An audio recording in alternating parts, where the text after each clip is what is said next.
Hi, I'm Kat, and today we're going to talk about romance and why friends to lovers is the superior trope. So all of this started, and this idea for a video started when I got these two books in my hands. If you've been here a while and if you've seen like my previous 2 or 3 videos, you know that I am in love with these books, and reading them really got me thinking, really got me thinking about what tropes I enjoy reading about in the romance genre.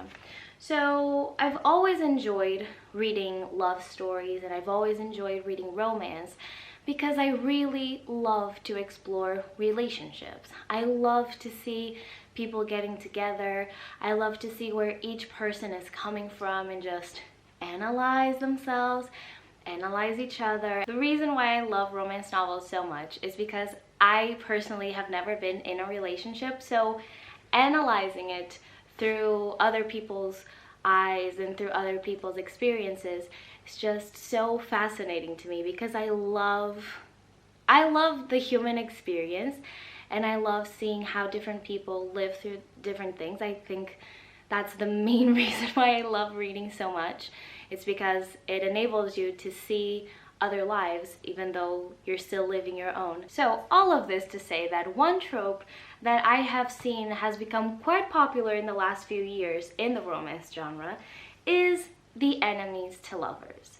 Now, the enemies to lovers is like self-explanatory enough. 2 characters begin the story as enemies, they don't get along, they have some unresolved business, and as the story progresses, you get to know the other person better, maybe you develop feelings, and eventually become lovers and you end up together. Like, that's the whole premise of that trope.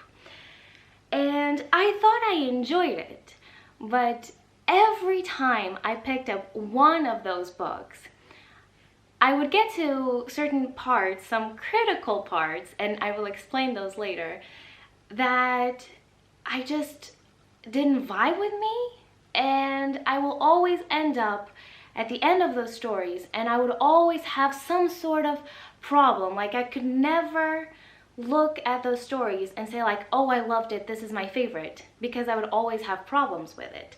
So for instance, and here come the books, one book that is super popular in the enemies to lovers trope is The Hating Game by Sally Thorne. Like, this book is everywhere, everybody loves it. There are going to be some spoilers. Like, as a whole, the romance genre is very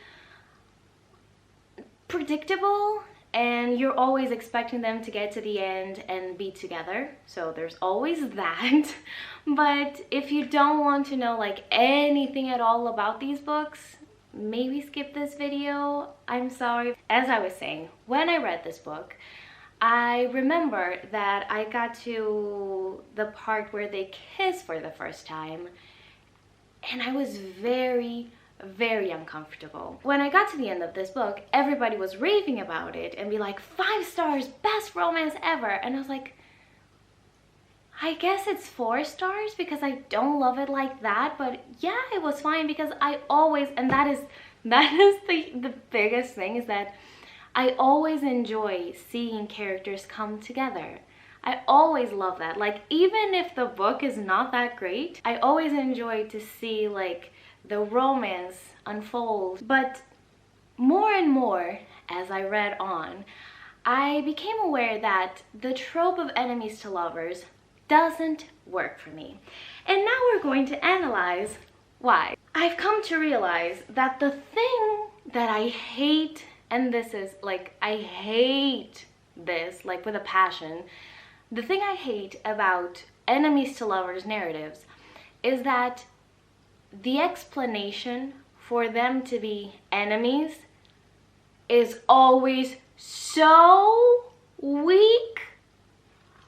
Oh my god, like, I have examples here, and I think the one that did it right ever was this one. So when I read this book, it was indeed a revelation, like, oh, so this is enemies to lovers done right. So I'll talk about this in a second. And this was the one that was like, oh, for fuck's sake, this is such a weak excuse of an explanation.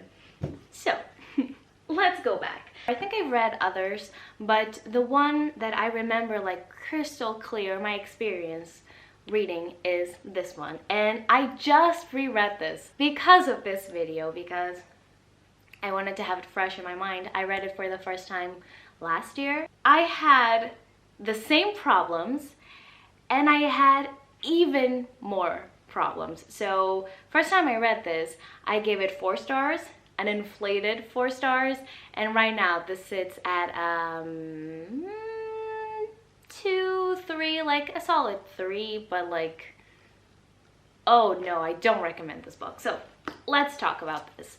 This is set in an office. We have 2 co-workers who for some reason hate each other. But as the story progresses, you realize that one of them, who is it? This one, the male character, Josh, doesn't really hate the other character. He just doesn't know how to express his love. Now, that thing, like that by itself, it's so weak. And reading this, I was so mad. I can't explain this enough, and I know like it's not me bashing on this book because I know a lot of people love it.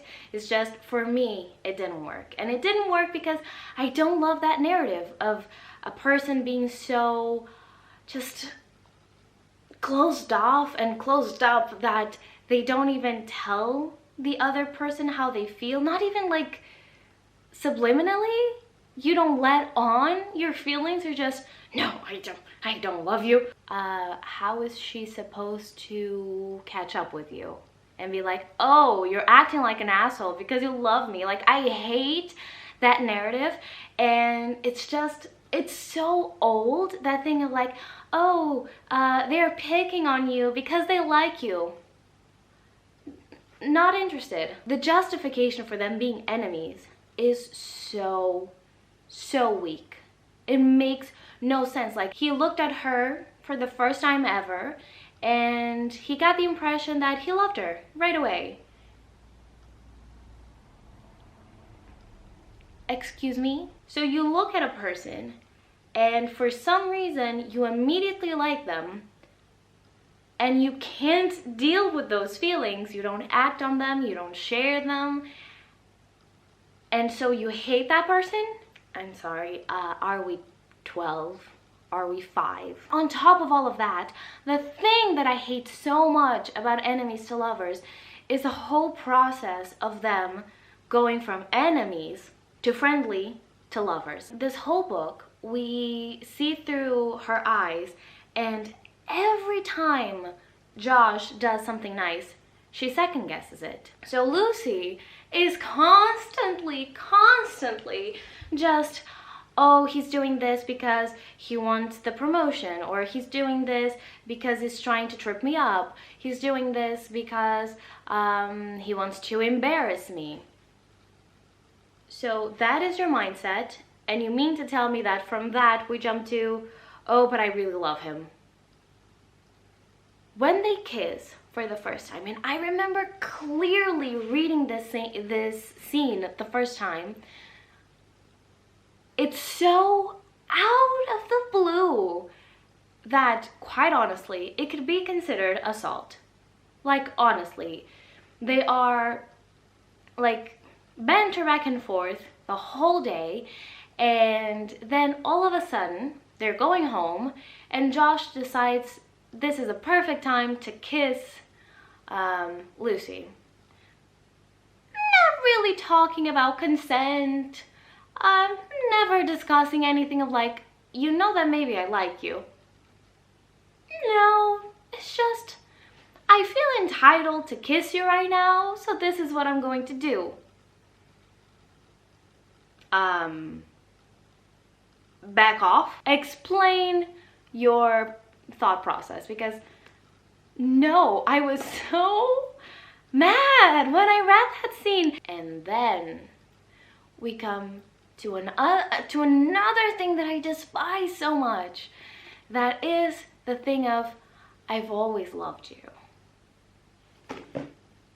What? It is perfectly natural to not like one person at one given time, and as you grow to know them better, you grow to like them. Perfectly natural. But this thing of people being enamored right from the first sight, the first moment, it's unrealistic, first, and ridiculous. Like, this is meant to solidify the relationship in some ways. Like, oh, they were always meant to be together, because he knew from the moment he saw her.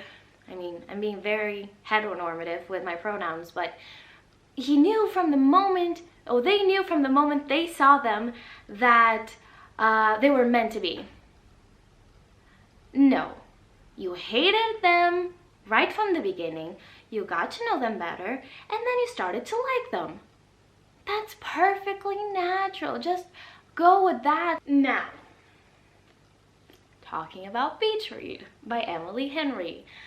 This is another one that, first off, like, this being considered romance is a bit of a stretch, because sure, this talks about a relationship, but it focuses so much more on other topics that I would question this shelving situation.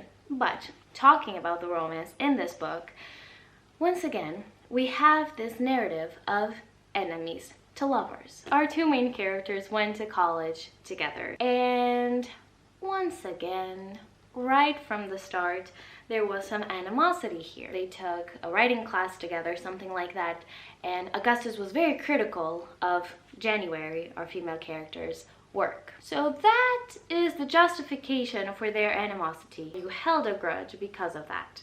Okay, fine. And then there was a party situation where they danced together. Like, never have they kissed. Never have they had any like intimate encounter. They never had sex, but still, like, they hold grudges, especially January holds grudges as if they had. Where do I start with this? You're telling me that you're just classmates. That's all that you are. You go back and forth in your critiques, but you're classmates. And you're holding a grudge because you danced together and that was all there was to it? And supposedly Augustus was a womanizer, but he never got involved with January. You see how weak of an explanation this is? And this makes me so mad. Like, it makes no sense for people. Like, who in their right mind would hold a grudge for this long? Like, I think it's 7 years since they left college. So, like, who holds a grudge for this long over such petty things? Like, I was reading this and you have to be kidding me. And on top of that, Augustus got married and his wife knew that supposedly he had a crush on January. So then he got divorced. Yes, this is spoiling a lot, I'm sorry, but he then got divorced and he got a chance to be with January, like be in a relationship with January. And once again, this whole fucking justification of them being like, I've always liked you. Shut up! I know, I'm an overthinker. Do you mean to tell me that this is romantic? 'Cause it ain't. It's not. Sure, I enjoyed it as well, but it's not this perfect story and I want this for myself. No! No! This makes me heated, as you can tell. All of this to get to a perfect book, which is Get a Life, Chloe Brown by Talia Hibbert. Now, this book made me realize how enemies to lovers could be done right. I don't know if it's just a case of me just picking up popular books and those not being the right books for me or what, but this was honestly like the first situation where I saw them have a backstory that made sense. The reason why these people hate each other is literally a misunderstanding, but it is a misunderstanding that makes sense. They live in the same building, and the justification for them not getting along is circumstances. Like, he has just appeared at critical points where Chloe is either making a fool of herself, or she's having a confrontation with a neighbor, or like little things, little casual things that if you just see them in passing and you don't know the person, it gives you the idea of a person that is not actually correct. So Redford has this idea that Chloe is very mean, very like uptight, very like nose up in the sky and I'm the boss of everything. And because that is the case, Chloe has developed this thing of like, you don't know me, I don't even care what you think about me. So this enemy situation is not enemies, it's just unresolved and unexplained situations where people jump to conclusions. But that makes sense. Once they do get to know each other, they're like, oh, so this is what you're actually like. And friends, and then lovers. They get to know each other. There's not this whole baggage and backstory and all of this to get to the superior trope, which is friends to lovers. Oh, how I've grown to love that trope, especially with my loves, Dani and Zafir. Like, this book just opened the doors wide open for my love of this trope. Because up until this point, I think I have read like 2 or 3, maybe 2 other novels with this trope, and I really enjoyed them. But here, everything clicked together so beautifully well. The thing I love so much about friends to lovers, Jesus Christ, not enemies, friends to lovers, is that the development of the relationship feels so much more natural and so much healthier. We have 2 characters who already are fond of each other. Like, if you're friends with someone, you already like them. And it's just the thing of developing feelings for somebody who you already like, who you already trust, who you already enjoy to spend time with. And for some reason or other, you see them in a different light and you're just like, oh, could this be more? And that whole dynamic really, really like intrigues me, and I really enjoy that. To me, this makes much more sense. And we can tell how much heated I get with books like this, and I can just go on and on and on about what I want them to do better. And then when I get to something that I deem like wonderful, perfect, it's like, it's just good. It's just good. And that is so stupid. Like, I should be able to just write a thesis on this, but I can't. I love the way that they already have an understanding of the other person, the other person's limitations and boundaries, the way that they think, the way, and I'm talking very specifically about this book, but usually like the whole friends to lovers dynamics is so great because you already know the other person. I can't recommend this enough, especially because in this case, and please tell me down below in the comments if you have read anything like this of friends to lovers, because I would love some recommendations. One of the best things about this is that there's not as much drama as here or here. In your mind, you have this idea of the other person, and it takes like the whole book to deconstruct that. This is unnecessary drama. I much prefer the dynamics of this because it doesn't feel like drama. It feels real, you know? Healthy and balance are like the things that I look for in romance novels and life. Talk about communication. Where is the communication here? Like, this kind of did communication justice in the way that it felt real. In the context of these characters, the way they communicate felt real. They didn't share everything up front, but eventually they grew comfortable enough. But here, we spend the whole book in the dark because Josh wouldn't tell Lucy anything. So every turn she took, Lucy was surprised about something because they don't communicate. Once again, that's why this book was so great and so perfect, was that we got to the friends part much quicker and they communicated.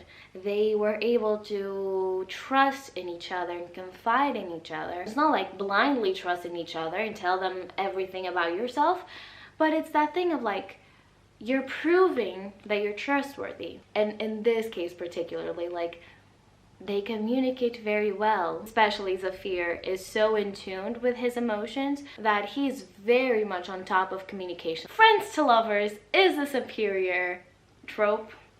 Enemies to lovers needs to be done right, and this is the book that I would recommend for that.